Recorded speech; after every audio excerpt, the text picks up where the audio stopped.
बिस्मिल्लाहिर्रहमानिर्रहीम। अस्सलामु अलैकुम। आज का लेक्चर है principles of accounting Icom part 1, chapter number 10 है।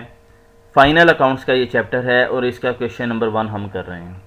ठीक है, क्वेश्चन को देख लें कि from the following balances prepare a trading account for the year ended 31 December 2015। The value of stock on 31 December 2015 was ₹34,000 closing stock. ठीक है, जो आपके पास हैंड पे बच जाता है, जो अब मैन्युफैक्चरिंग अगर आप कर रहे हैं तो जो मैन्युफैक्चरिंग करके जो आप सेल कर चुके हैं, उसके बाद अगर आपके पास मटेरियल जो स्टॉक आपका पड़ा हुआ है वो क्लोजिंग स्टॉक कहलाता है, तो ये वही क्लोजिंग स्टॉक का बता रहे हैं।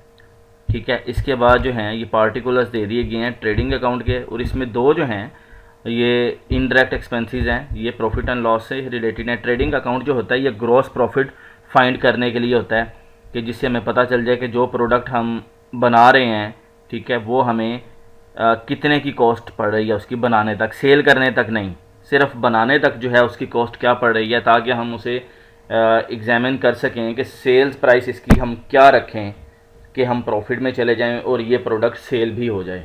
ठीक है, इतनी ज़्यादा हाई प्राइस भी ना हो कि वो सेल ही ना हो सके और इतनी कम भी ना हो कि हमें कुछ बचे ही ना। तो ये ग्रॉस प्रॉफिट फाइंड करने के लिए होता है। इसमें डायरेक्ट एक्सपेंसेस इंक्लूड होते हैं जो प्रोडक्ट बनाने में यूज़ हो रहे होते हैं, और जो है मटेरियल जो आप ले रहे हैं डायरेक्ट जो है मटेरियल जो आ रहा है इसमें वो, और लेबर्स जो है वो इसमें यूज़ होती है और इसे फाइंड करते हैं। ठीक है, अब इसे शुरू कर लेते हैं हम। दो जो हैं एक्सपेंसिव, सैलरी जो है ये इनडायरेक्ट है, और पैकिंग चार्जेस जो हैं ये आप सेल करते हुए जब आप पैक वगैरह करके मटेरियल को सेल करते हैं तो ये भी उसमें चला जाता है, तो ये दो जो हैं इसमें नहीं आएंगे। बाकी तमाम जो हैं इसमें यूज़ होंगे, कुछ डेबिट साइड पे आ जाएंगे और कुछ जो हैं क्रेडिट साइड पे आएंगे। किस तरह से वो करना है उसे शुरू कर लेते हैं। कि सबसे पहले आपने ओपनिंग बैलेंस लेना होता है, ये डेबिट साइड पे। ठीक है, इसमें से देख लें कि ये ओपनिंग आ रहा है, इसे बोल्ड कर दें। अमाउंट कितनी है इसकी, ओपनिंग बैलेंस मेन पे, इधर मैं मेन कॉलम में लिख देता हूँ जहाँ पे हमने कैलकुलेशन करके बाहर लेके आनी है। तो ये ओपनिंग स्टॉक 24,000 के साथ आ रहा है। ठीक है, यहाँ पे देखें नीचे जो है प्लस का फार्मूला ये लगा हुआ है, वो नीचे टोटल करता जाएगा। ठीक है, 24,000 ओपनिंग के बाद परचेजेज होता है। ठीक है, तो परचेजेज जो है ये आप ले लें। परचेजेज अभी मैं फर्स्ट वाले ये अंदर वाले कॉलम में लिखूंगा, क्योंकि अगर परचेज रिटर्न है तो वो इसके साथ ही नीचे लेस हो जाएंगी। ठीक है, तो पहले परचेज में ले लेते हैं हम 61,250 आ रहा है, इसको बोल्ड करते जाते हैं जो जो ट्रांजैक्शंस हम इधर लिख रहे हैं। परचेज़ आ गई, परचेज़ के बाद यहाँ पे देखें कि ये परचेज़ रिटर्न भी आ रही है। ठीक है, अब परचेज़ रिटर्न को यहाँ पे लिख लें, और यहाँ इससे पहले ये लिख भी लें इसके साथ के लेस, वाज़े हो जाए कि ये इसने माइनस होना है, और नेगेटिव के माइनस के साइन के साथ मैं इसे इस अमाउंट को उठा रहा हूँ 1250 को, और 1250 को इधर बोल्ड भी कर रहा हूँ ताकि पता चल जाए ये अमाउंट हमने उठा ली है। अब बाहर इसे लेके आते हैं, जो नेट परचेज़ है वो बाहर आ जाएगी। देखें 61,250 में से 1250 जो है ये माइनस हो जाएगा, और नेट अमाउंट जो है 60,000 ये बाहर आ गई। ठीक है, इसके बाद जो है सेल्स आ रही है, तो सेल्स क्रेडिट साइड पे सेल आपको पता ही है कि क्रेडिट होती है जब आप सेल की एंट्री करते हैं। तो इसे जो है यहाँ पे लिखें, पहले अंदर वाले कॉलम में लिखेंगे क्योंकि सेल्स रिटर्न भी आ रही है, तो उसे हम इसमें से माइनस कर देंगे। 1 लाख की सेल है, यहाँ पे वो लिखें, इसको बोल्ड कर देते हैं इधर, और इसके बाद सेल्स रिटर्न है, तो सेल्स में से अगर कोई सेल रिटर्न हुई है, वापस हुई है, तो वो उसमें से माइनस हो जाएगी ताकि नेट सेल जो है वो आपके पास आ जाए। ठीक है, इसे भी इसी तरह से मैं नेगेटिव के साइन के साथ उठाऊंगा, ये इसमें से इसने माइनस होना है। ठीक है, और बाहर जो है मेन में नेट सेल्स आ जाएगी, सेल्स रिटर्न को कम करने के बाद। ये देखिए नेट सेल जो है 98,800 के साथ नेट सेल आ गई। ठीक है, इसे भी मैं यहाँ पे बोल्ड कर देता हूँ। बाकी जो है ये डायरेक्ट एक्सपेंसेस हैं, इन्हें हम यहाँ पे तरतीब से लिख लेते हैं।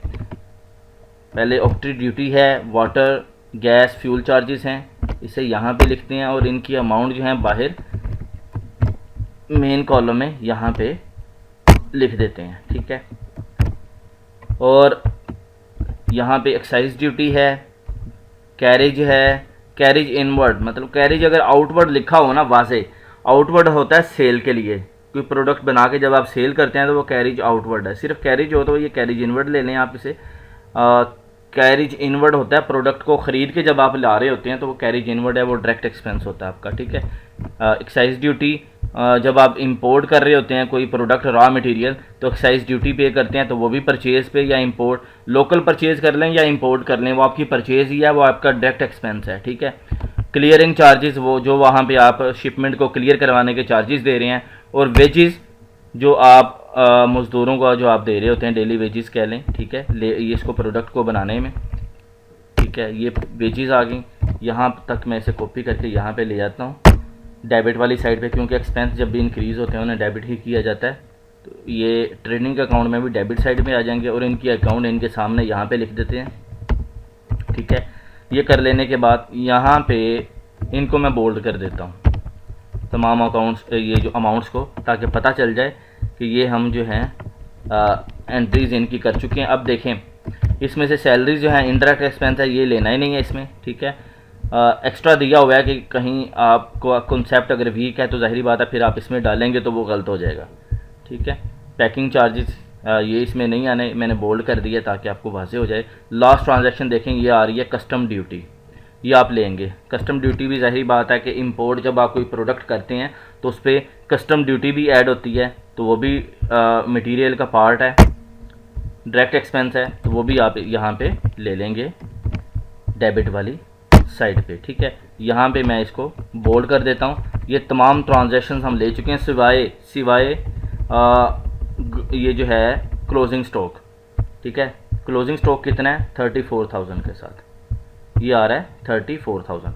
यहाँ पे आप लिखें क्लोजिंग स्टॉक, ये क्रेडिट साइड पे लिखा जाता है ट्रेडिंग अकाउंट जब आप बनाते हैं।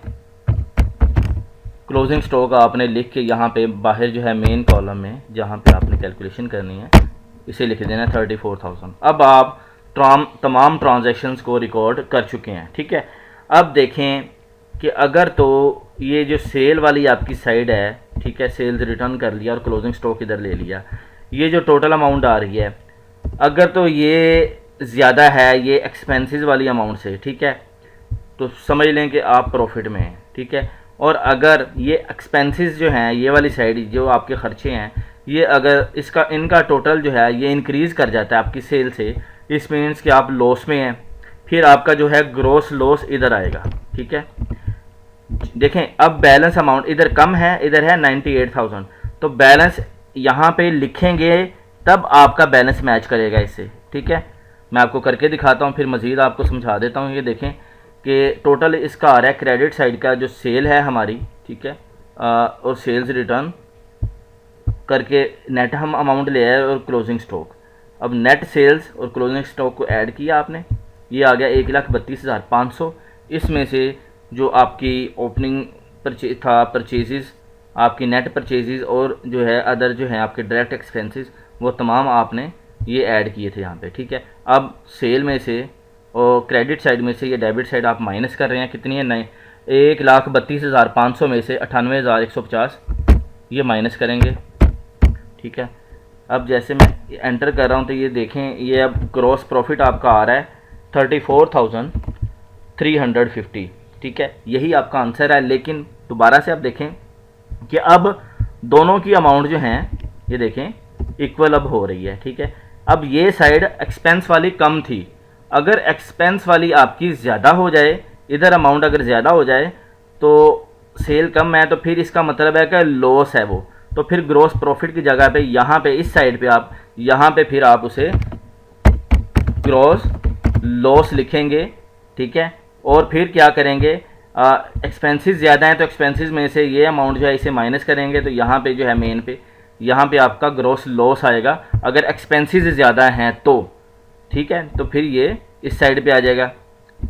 अभी ये प्रॉफिट में है तो अब आप यहाँ पे लिख रहे हैं, यहाँ पे इसके साथ आप ग्रॉस प्रॉफिट के साथ कैरी डाउन भी लिख सकते हैं CD, और यहाँ पे ये भी साथ ऐड कर सकते हैं कि paying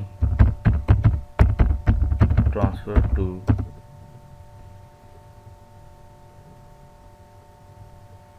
profit and loss account P&L account, account, short मैंने लिख दिया, यहाँ पे इसे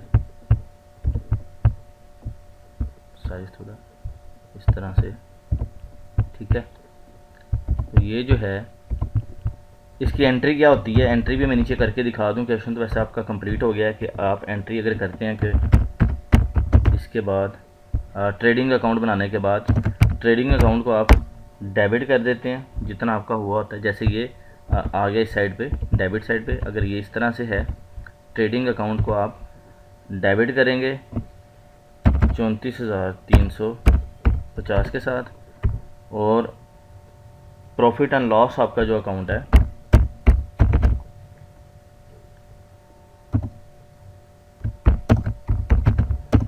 लॉस अकाउंट को क्रेडिट कर देंगे 34,350 के साथ, ठीक है।